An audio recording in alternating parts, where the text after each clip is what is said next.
Payton Pritchard changes the entire course of this game, a game the Celtics were spiraling in, and he did it without even touching the ball, just by checking into the game. I couldn't believe what I saw, and I'm going to talk about it right now on the Locked On Celtics podcast. Be ever ready. Recognize the city of champs. Boston, baby, we do what you can't. Locked on number 18, Tatum and Brown, J-team, step back. We gon' wet that and slay teams. Of course, the Celtics, who else could it be? Screaming like KG with the Larry O.B. Karalis above average, assessing the team status. Best daily pod, no cap, salary matching. Clutch like Bird the DJ, keep John on replay. Prime time, dapping up the truth on the sideline. Raining J's, how it started, raising banners, how we finished. Locked on Celtics pod, home of the winners. B. Hey there, welcome back to the Locked On Celtics podcast here on the Locked On Podcast Network, where it is your team every day. And I'm here for you every day. Okay, so it wasn't every day this week because I took the Thanksgiving day off and I just pushed the Friday podcast into Saturday. So I'm going to fudge the everyday bit for a second here, but generally here for you every day with a free, fresh podcast for you wherever you get your podcast. Subscribe on YouTube as well. So thank you for making the show part of your daily routine and your first listen every day. I'm John Karalis. I'm a former professional basketball player. Now I cover the Celtics for Boston Sports Journal, and I've written a book called The Boston Celtics All-Time All-Stars. I'm selling copies on my website, johnkaralis.com. People are starting to buy them for gifts, great birthday gifts, great Christmas gifts, great holiday gifts. So check that out. All right, Boston Celtics get this win over the Sacramento Kings. Final score, 122-104. And later on, I guess, I don't know, I'm going to talk about the refs again with Grant Williams because it continues to be a thing, but it's a thing that is impacting the game. So I'm going to talk about that later on. Second segment will be about some of the other things that happened in this game, but the first segment is going to be dedicated to Payton Pritchard and the crazy impact that he had. Today's episode is brought to you by BetOnline. BetOnline has you covered this season with more props, odds, and lines than ever before. BetOnline is where the game starts. I'm trying not to be hyperbolic here, but I saw something in this game that I just had never seen before. And I've seen guys check into games and play well. I remember distinctly a game in Miami a few seasons ago where Robert Williams, still trying to find his way, still trying to make an impact, came in. The Celtics were kind of sloppy, and he comes in and played well and changed the energy of the game. And I've seen that. I've seen that before. We've all seen it. I've never really seen anybody check into a game out of nowhere and change the entire energy of the building just by checking in. And I'm not talking like Bernard King type of thing, because that was a special circumstance. There was a story behind that. There's some sort of drama behind that. I'm just talking about a normal guy, a normal dude, your fourth string point guard, checking into a game and immediately, without touching the ball, without doing anything, just change the entire dynamic of the game. Because at that point, 3:21, I think, is when he checked in. Him and Luke Cornett. They check in, and the Celtics are down 6-ish. Jayson Tatum was taking free throws. So he got the foul to get to the free throw line. They were checking in about the same time. Celtics were down 6. It was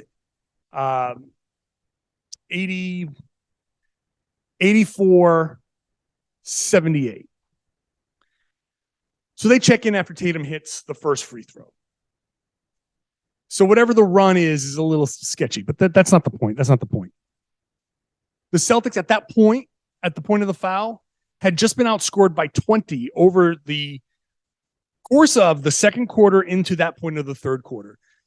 First quarter was great. Celtics were playing awesome, great basketball. The Celtics played amazing basketball in the first quarter, and it was like, okay, here comes the blowout. The Kings had 10 turnovers in the first quarter. Here comes the blowout. I was thinking that, and very obviously the Celtics were thinking that too. So second quarter starts. Kings go on their run. The That extends into the third quarter. Nothing really changes much. The Celtics looked listless. They'd been losing guys defensively. They were frustrated with the officiating, all of that stuff. And so they were down 6, and Tatum was taking free throws, and the building was dead. The building was absolutely dead, flat, no energy whatsoever. Pritchard checks in. Now, with apologies to Luke Cornett, he checked in too, and he did change the energy of the game as well, but he did it in the more traditional sense of he came in, had a couple of plays, he made a couple of blocks, he caught an alley-oop. Like, that's the more traditional guy checks in off the bench and impacts the game with his energy. That was great for him. But the cheering, the big ovation, where I sat there and I was like, wow, that is a big ovation for a late third quarter check-in. That was Payton Pritchard. That was Payton Pritchard coming in and the crowd going like, oh, yes, Payton. We love Payton. He checks in. The crowd's energy picks up immediately. Like there was a buzzer under somebody's seat and they were sleeping and they all just jolted awake. They said, oh, Payton's in the game. All right, everybody, hey, Payton's in the game. Then he gets in and the Celtics start rolling. Now he did stuff, but it's not like he came in and he took over. He did a couple of things. Tatum did a couple of things. Brogdon did a couple of things. Like it was a team effort. But every good thing that happened, all of a sudden the crowd was extra hyped. It's like they skipped a few steps. It was weird. It's like they skipped steps. The first bucket of that run felt like the 8th bucket, the 10th bucket of a run. You know what I mean? Like they skipped the initial, okay, that's a bucket. Oh, look, 2 buckets in a row. Another stop. Okay. I'm starting to feel this. They skipped all of that preamble to the crowd getting hyped for a run. Pritchard checked in, Celtics hit a bucket, and the crowd was immediately like, yeah. It was wild. 8-0 run, timeout, 14-0 run, go from down 6 to up 10. And the energy, as Jaylen Brown is wont to say, shifted. Then in the fourth quarter, it just continued. And they were able to, the Kings went from the first quarter looking like absolute garbage to second and third quarter looking like, wow, this is a playoff team in the West. This team can be dangerous, to looking like hot garbage again. And I think it's because the Celtics, obviously, the Kings just are not great in that moment. I watched the Kings against Memphis try like hell to give the game away, and it was very similar to this. They just fell apart. And in this one, they just fell apart again. They did not hold up to when the Celtics' energy changed. And the Celtics put that pressure on, and it just kept happening and happening and happening. And next thing you know, the final run, I have it here, somewhere here, was 39-6.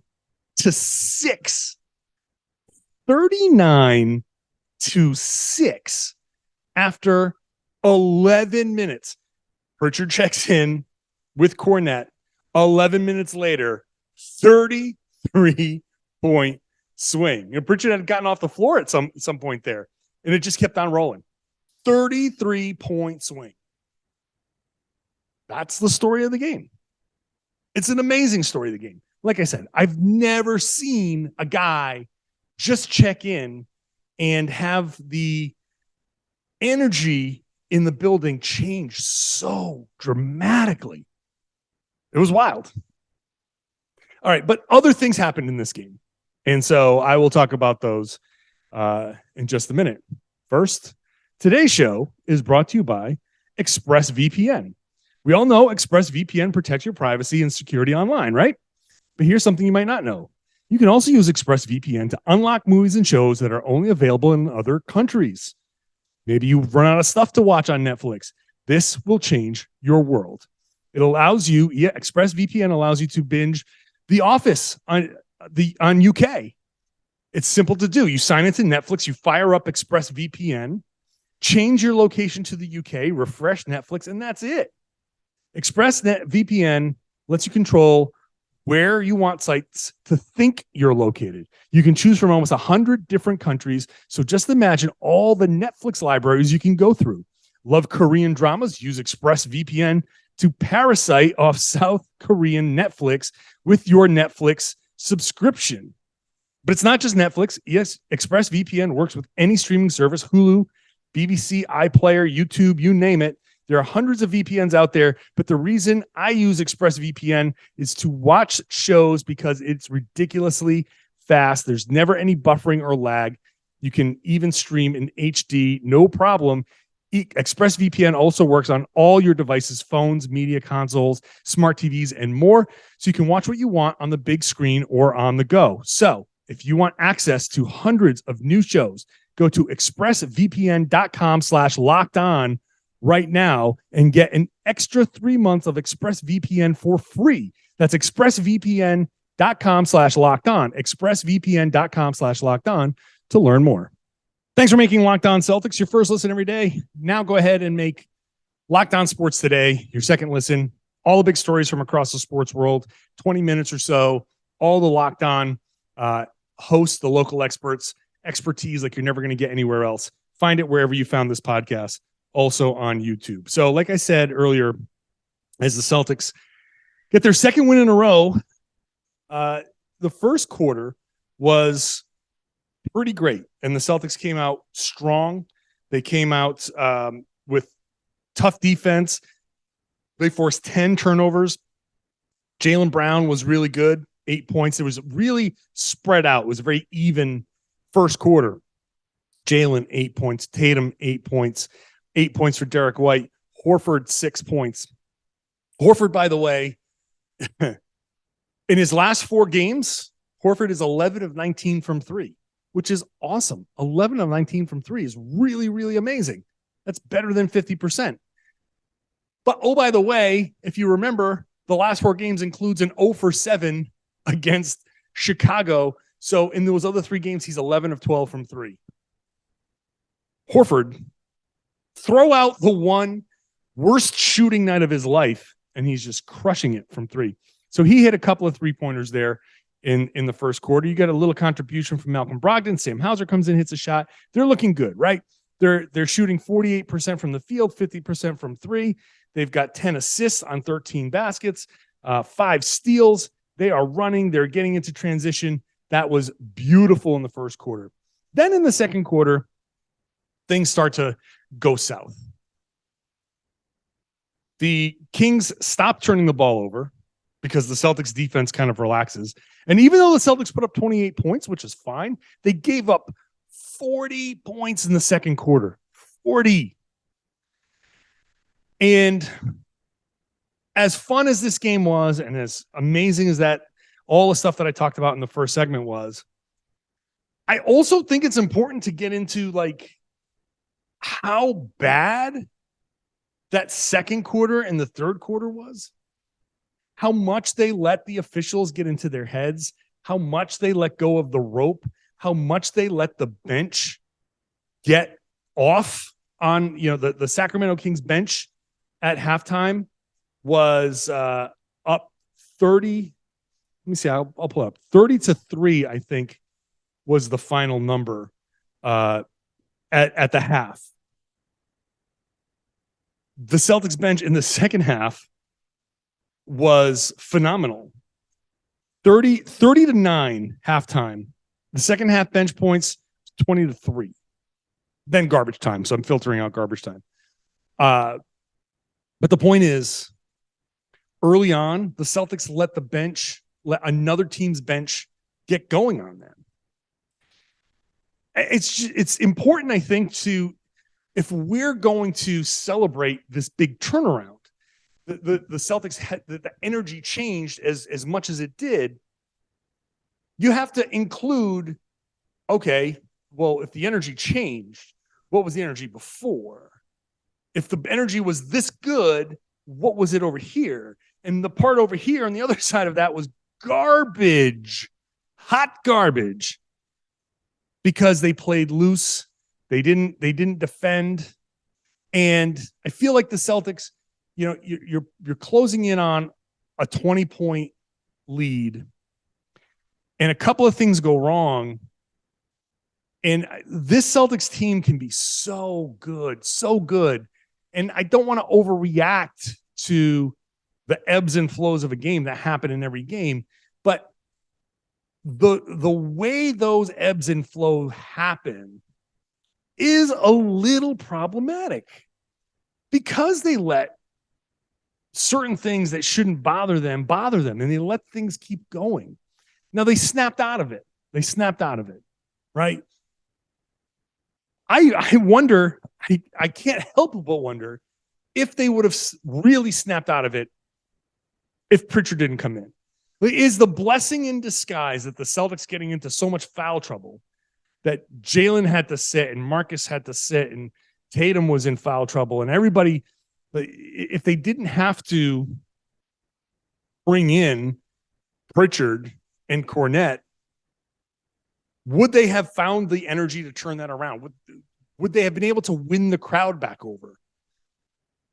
Because that infusion of energy is what changed everything. That infusion of energy changed how the Celtics were executing their offense, how they were executing their defense.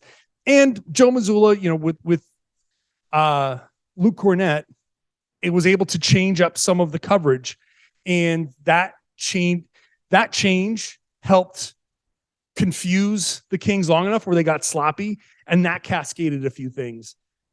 So if you don't sub Kornet in, you don't actually change that. And afterward, to his credit, Joe Mazzulla said, I have to do a better job of mixing things up when I'm making these changes.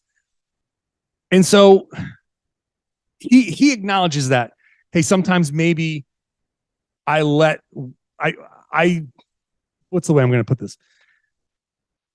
He acknowledges that he lets the Celtics do the same thing for too long. And that in today's NBA, you got to change coverages up because once a team sees something and they get used to it, they know how to beat it. And the team, that's it. I mean, on offense, like the Kings is too good. And in the second half, the Celtics were able to really limit the damage that you stop their transition. You don't let them get out into transition.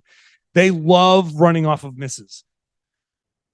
And once you play with better energy and you're getting out into transition yourself, that changes everything. By changing the defense, he took away a lot of the offense that Domantas Sabonis created, which was really good. There was a nice adjustment for them. And the way that Mazzulla was able to tinker after that substitution was great. But I just have that issue. Well, I don't want to step on my third segment too much here. So I'll continue with the officiating stuff because Jaylen admitted that after the game that the officiating was something that bothered the Celtics. Who else? Not a great game for Marcus Smart. He was just off. Just an off game for him. Grant Williams, an off game for him. He's gone through a little stretch where he's just not hitting shots. Nice to see Sam Hauser come up and hit a few shots. He was 3 of 6. Like I said, Pritchard, for all of the talk of everything, 2 of 4 from the field, both of them 3-pointers, 3 free throws. So he had 9 points, but it was a plus 22 in 15 minutes. I mean, that's amazing. Let's get into Grant. Let's get into the officiating there in just a minute. First, today's show is also brought to you by SweatBlock. Everyone knows somebody that has dealt with embarrassing sweat or odor issues. I admit that sometimes the faucet turns on and I just can't stop myself from sweating. And if I'm going to talk to a group, which I do sometimes, and I don't want to deal with, oh God, how many layers do I have to wear to make sure that I'm not sweating through my shirts? Maybe it's cold outside and going into the warm room starts you sweating and I can't stop it. Well, look, very simple. SweatBlock is able to fix the problem. SweatBlock wipes were invented by a doctor, and so they're guaranteed to work or you don't pay. They call it the SweatBlock dry shirt guarantee. If SweatBlock does not keep you dry, you get your money back. That's how confident they are in this. You put it on, it's a little wipe after you shower, do it on a Sunday, coverage all week. Doesn't matter. So if you have a presentation on Thursday and you put this on Sunday, you're still covered. So if you or someone you love is experiencing embarrassing sweat or odor, try SweatBlock risk-free today. You can save 20% with the promo code LOCKEDON at sweatblock.com. It's also available on Amazon. I can't believe I have to do this again, but here we are again. And I promise I'm not going to do this every time Grant Williams gets a tech, but also every time Grant Williams gets a tech, it is kind of an infuriating way to get a tech. The last time, like he's done it before in whatever, the time in Chicago where he got up and he brushed past an official and bumped into her, that was about as annoying as a way to get a tech and get ejected as possible. But in this one, he's complaining about a non-call. Whether it was a right call or not, doesn't matter. He's complaining. And he's running up the left sideline with the official. And he's complaining the whole way up the sideline. Complaining so much that he runs directly up the back. I forget who it was, but directly up the back of one of the Sacramento Kings. And they both fall down. And actually in that moment, I thought that she was going to call a foul on him because he ran into this guy and they both fell over. She could have called a foul on him and he would have deserved it. So no, she lets it go. She lets him say all of the stuff he's going to say the whole way up. She lets that contact go. He blocks a shot. He says something else, and she calls him for the tech. Now, I'm sitting there in press row, but I've got a great view directly across from me.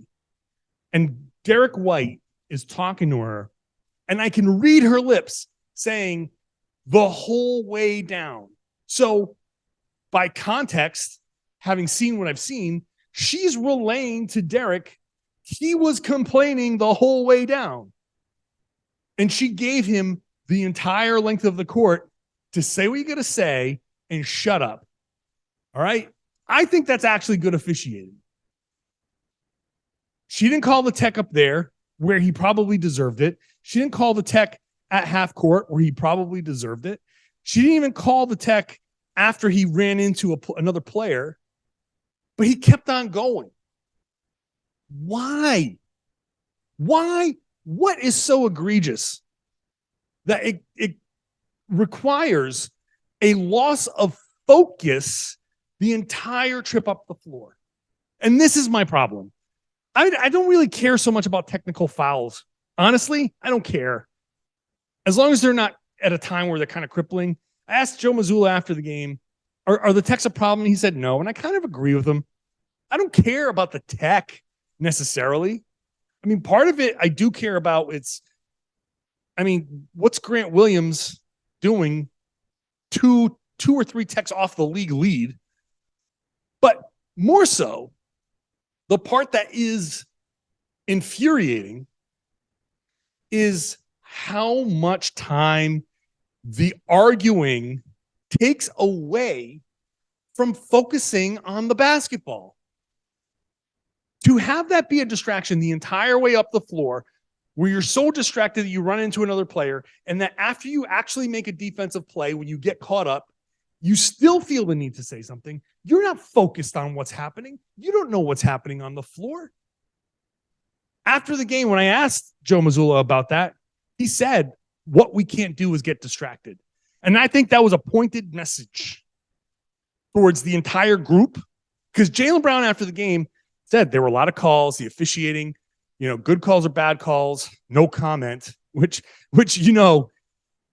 he means bad calls. Obviously, they were all bad calls. And we can say they were all bad calls. Fine. I'm not sitting there talking about the quality of the call, because the Celtics benefited too. That play early on where Derek White slapped the ball away from the De'Aaron Fox and got a breakaway layup on the other way. Clearly tripped Fox, clearly. And they didn't call it. And they call a tech on Mike Brown, and they call the tech on De'Aaron Fox. So the Celtics benefited from a bad call there.